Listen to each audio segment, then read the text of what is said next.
யாரு? அந்த மக்களை சந்திக்க இது வரைக்கும் திமுகலேருந்து யாரு அங்க போய் சந்திச்சாங்க? ஒரு தலைவர்கள் இல்ல விடுதலை சிறுத்தையிலேருந்து திருமாவளவன் போய் சந்திச்சாரா? யாருமே அந்த மக்களை இதுவரை பார்க்கல.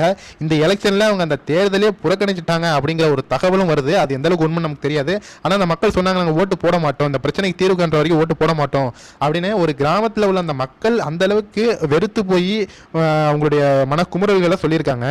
ஆனா இதுவரை முதலமைச்சரோ இல்ல உதயநிதி ஸ்டாலின் அவர்களோ இல்ல திருமாவளவனோ இல்ல எந்த அரசியல் கட்சி ஒடுக்கப்பட்டவர்களாக குரல் கொடுக்கக்கூடிய யாருமே அங்க போயிட்டு இது வரைக்கும் அந்த மக்களுக்கு ஆதரவா வந்து பேசல. ஆனா தற்போது மாரி செல்வராஜ் அவர்களுடைய படத்தை வந்து நம்ம முதலமைச்சர் அவர்கள் பாராட்டி அவர் கவிதை மாதிரி எழுதி பாராட்டி போட்டிருக்காரு. அதற்கு கிஷோர் கே சாமி அவர்கள் தரமான ஒரு பதிலடி கொடுத்திருக்காரு.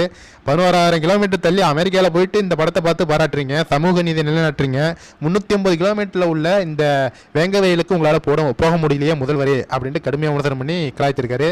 கண்டிப்பாக இந்த வீடியோ எல்லாருக்குமே ஷேர் பண்ணுங்க ஃப்ரெண்ட்ஸ். நீங்க என்ன நினைக்கிறீங்க அப்படிங்கிறது கமெண்ட்ஸ்ல சொல்லுங்க. Thank you friends.